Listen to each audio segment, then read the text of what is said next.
In this video, I'm going to talk about vapor barriers for climbing, hiking, camping, and adventuring. Are they really worth it for your backpacking trip?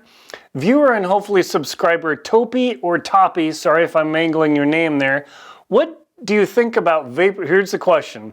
What do you think about vapor barrier clothing in extended cold conditions? Are they a necessity or can you go without them?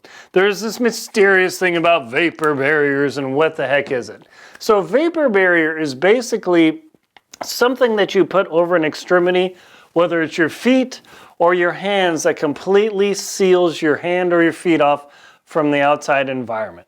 This is typically done with plastic that prevents vapor, literally your sweat and transpiration, from going out into the environment. There's some good advantages and there's some big disadvantages. One of the products I'll say straight off that people are finding very popular, and I have used them as well, are called seal skins. It's not made of seal, don't freak out. But Seal Skins is a product where they have sealskin gloves and sealskin socks, which I have used.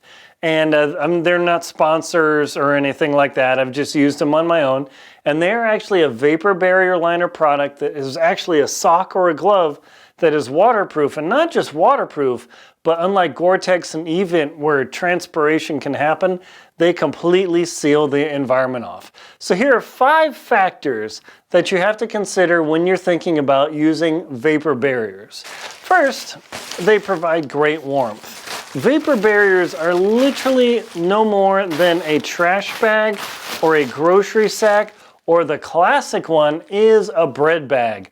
Bread bags are great vapor barrier liners for putting over or in between your socks, or putting them over your socks and then putting your foot into your boot. Literally, you have a bag sticking out of your boot with your foot in there. Now that sounds absurd and it sounds silly. However, this is a big mystery to a lot of people, and that's why I have this channel to share these things with you, because yeah, you can literally get away with a Walmart recyclable bag to warm up your feet. What? Absolutely. So I talk about that in my book, How to Keep Your Feet Warm in the Cold. And vapor barrier liners, number one, provide great warmth, because the way that your feet cool off is from radiation, conduction, and evaporation transpiration. Assuming you don't have any conductive loss through your boots, which always happens, and you don't have your feet aren't open to the sky, the only other way that your feet really cool off or get cold, besides a conduction from the ice sucking the heat out of your feet, is from that transpiration where your feet evaporate, or sweat. You sweat, that's how it cools you down, is that sweat gets hot enough where the water goes from the salt or the liquid phase to the vapor phase, and it takes like 4.1 kilojoules per gram. I can't remember the conversion, it's been a while, but a lot of energy to convert water to vapor or steam. And that steam is then trapped in your literal garbage bag or plastic bag, and it keeps your foot warm. If you want to do an experiment, just simply put your hand in the bag.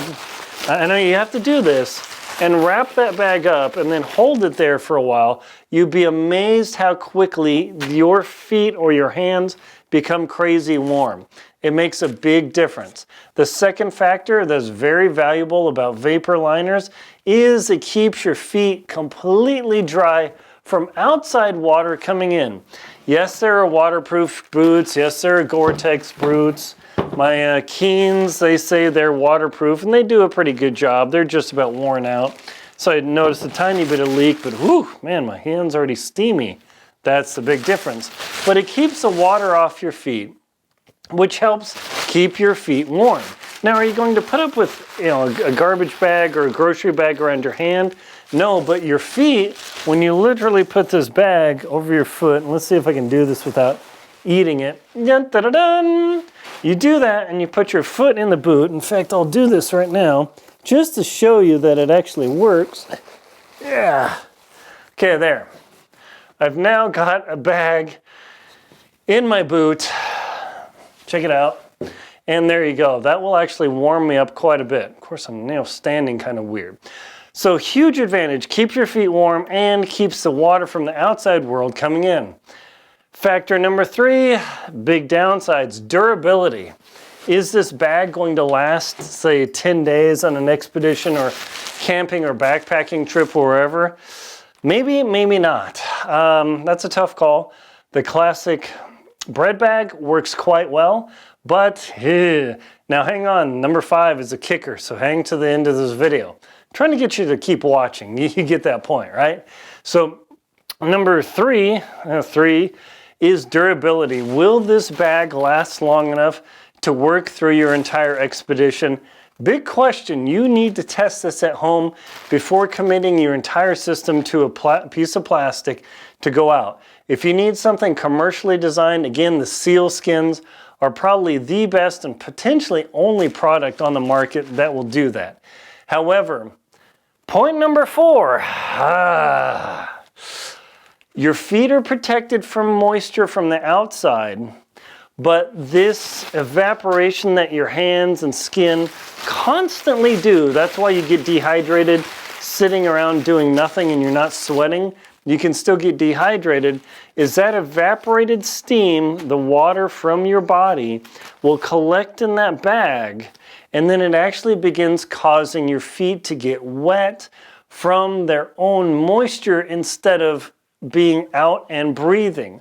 It's a real tough call. I've gone to the waterproof boots, and the waterproof boots have some sort of Gore-Tex, so they somewhat evaporate, but I've come to the end of a day or hike, and the inside of my boot liners are just dripping wet. So some good, some bad. It's not that great. Same thing with my climbing boots, soaking wet on the inside because they're waterproof, and then that's why I never need to put that on there. The 5th thing and the worst potential problem that you're going to run into is once your feet are constantly moist, and not just kind of like, hey, a little bit moist, like your skin normally needs to be moist to work correctly, is when you've got your foot in that bag, and I have seen pictures of it, I've seen people with this horrific injury, is because your foot is in this bag and you've got your socks on and it's moist the whole day, rub, rub, rub, rub, rub.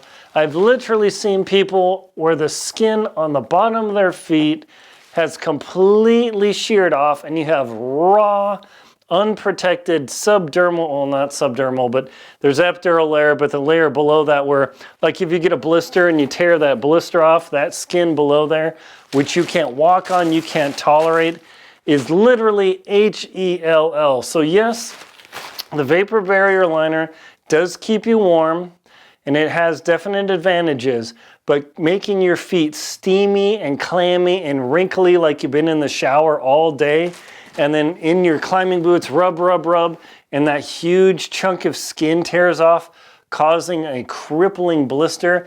That's why I got away from vapor barrier liners completely. I just have a rig or in my ski boots or anything else, I've got enough socks in there because I want dry feet. I do not want moist feet ever.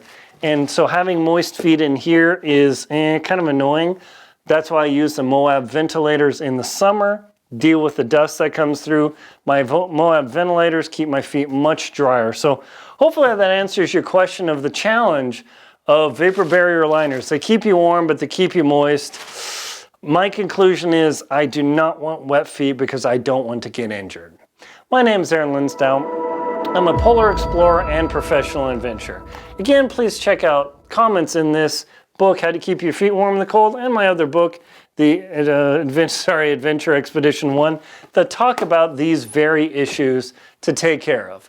Please check out links in the description to my books, Antarctic Tears, Lost at Windy Corner, Adventure Expedition 1, How to Keep Your Feet Warm in the Cold, the Jackson Hole Hiking Guide, the Most Crucial Knots to Know, and my 2024 Total Eclipse Guide series, as well as my shows, Antarctic Tears and World Beyond. Please like, comment, and subscribe to the channel so you can get more information like this.